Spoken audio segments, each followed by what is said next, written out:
तो राम राम गाइस। आज की कहानी रायपुर के सेरी खेड़ी लाल बंगले के बारे में है, जो कि एक रियल हॉरर स्टोरी है। और गाइस, ये एक डॉक्टर साहब के साथ हुआ था ये घटना, जो कि पूरी तरह से रियल स्टोरी है गाइस। और गाइस ध्यान से सुनिएगा, डॉक्टर के बारे में है ना, जो कि खुद साइंस पे बिलीव करने वाले लोग हैं। और गाइस, जब ये शक्ति अपने चरम पर आती है ना, तो साइंस को भी पीछे छोड़ देती है। तो कई लोग सोचते हैं ना कि ये भूत प्रेत कुछ नहीं होता। कभी जिनके साथ हुआ है उनका आप बीती आप लोग सुनोगे ना, तब पता चलता है कि ये क्या क्या खेल दिखा सकती हैं। तो गाइस, बिना टाइम वेस्ट करते हुए वीडियो पे आगे बढ़ते हैं। उससे पहले अगर आप लोग चैनल पे नए हो तो गाइस चैनल को सब्सक्राइब जोर से कर लेना और बेल आइकन को ऑल में प्रेस कर देना, जिससे हमारी हर नई वीडियो आप लोगों के पास सबसे पहले पहुंचेगी। और गाइस वीडियो पे नया हो तो गाइस वीडियो को लाइक जोर से कर देना, एक कमेंट भी ज़रूर से कर देना। तो चलिए गाइस, कानों पे हेडफोन लगाइए, आंखें बंद कीजिए और कहानी पे चलिए आगे बढ़ते हैं। तो गाइस, यह कहानी है विनय जी की, और ये 4 लोग रहते हैं। विनय जी, उनकी पत्नी माया, उनकी बेटी अवनी और एक 6 साल का बेटा अर्जुन। ये चारों रायपुर के। तो आपको विनय जी का मैं इंट्रोडक्शन करवा देता हूँ। विनय जी एम्स दिल्ली के जाने माने न्यूरोलॉजिस्ट थे।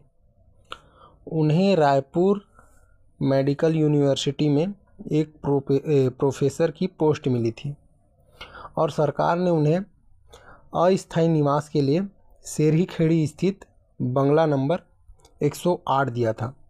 और यह कहानी सन 2001 की है गाइस। और ये जो सेरी खेड़ी स्थित बंगला नंबर 108 जो इनको दिया गया था, इसे लोग लाल बंगला भी कहते थे। तो गाइस, ये लोग जैसे ही इनका ट्रांसफ़र रायपुर में हो जाता है, तो इनको यहाँ पर ये लोग शिफ्टिंग करना शुरू कर देते हैं।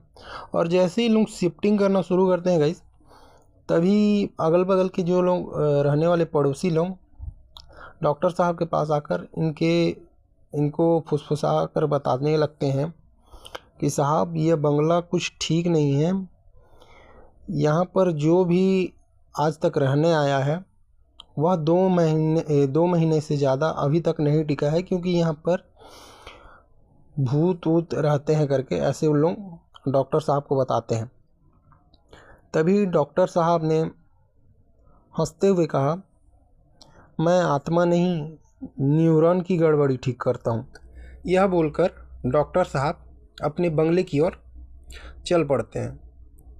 और गाइस, जो ये फैमिली था, इनमें पारिवारिक माहौल से ज़्यादा दोस्ती वाला माहौल था। मतलब कि सब अपने अपने विचार आपस में बता सकते हैं। और पापा से तो कुछ इनका ज़्यादा ही प्रेम था, क्योंकि पापा बहुत लाड प्यार से दोनों बेटा बेटी को रखे हुए थे।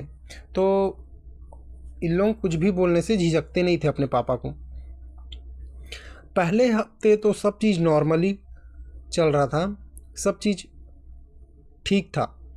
दूसरे हफ्ते की शुरुआत में ही इनके साथ कुछ अजीब घटनाएं होने लगती हैं। एक दिन चारों फैमिली के लोग सुबह सुबह नाश्ते के लिए एक साथ बैठे रहते हैं, जिसमें माया, बेटा अर्जुन और अवनी और उनके पिता चारों एक जगह बैठकर नाश्ता कर रहे थे।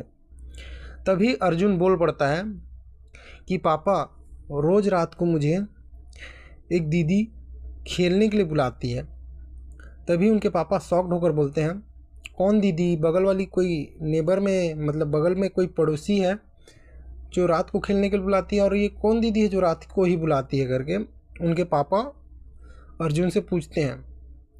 तो उनकी पत्नी भी बोल उठती है, पता नहीं, एक दिन मैं रसोई में काम कर रही थी तो मैंने किसी के चलने की आवाज़ सुनी थी, जबकि आप तो हॉस्पिटल गए हुए थे और अर्जुन भी स्कूल गया हुआ था और अवनी भी स्कूल गई हुई थी। तब भी किसी के चलने की आवाज़ यहाँ पर मैंने सुनी थी, लेकिन मैं उन्हें उस दिन आपको नहीं बता पाई थी। मैं उस चीज़ को ध्यान नहीं दी, मेरे को लगा मेरा वहम है, मैं काम करके ज़्यादा थक गई हूँ। ऐसी उनकी पत्नी माया बोलती है। तभी उनकी बेटी अवनी भी बोल उठती है कि एक सुबह मैंने भी 2 दिन पहले ही दीवार पर एक चित्र बना हुआ देखा था मम्मी, कि एक औरत आग में जल रही है करके, लेकिन अर्जुन बनाया होगा करके मैं ध्यान नहीं दी। अगर मैं बताती तो आप लोग उसे डांटोगे करके मैं नहीं बताई, इसलिए आप लोग को मैं बताना तो चाह रही थी इस बात को, लेकिन मैं नहीं बता पाई करके अवनी बोलती है अपने मम्मी पापा को। तो उनके पापा सोचते हैं अर्जुन बनाया होगा, ये सब मजाक कर रहे हैं करके, वो इन चीज़ों को ध्यान नहीं देते। लेकिन 2 दिन बाद ही एक बुजुर्ग चौकीदार उनके घर आता है और वह बताता है कि साहब इस बंगले में कुछ अजीब अजीब घटनाएं होती हैं, पता नहीं आप लोग इतने दिन कैसे रह लिए हो करके वह चौकीदार बोलता है। तभी डॉक्टर साहब बोलते हैं क्यों, क्या हुआ था यहाँ पर करके डॉक्टर साहब उस चौकीदार को पूछते हैं। तभी वो चौकीदार बताता है इस बंगले में 1983 में एक महिला जिसका नाम पद्मा था, उसने अपने आप को जिंदा जला लिया था।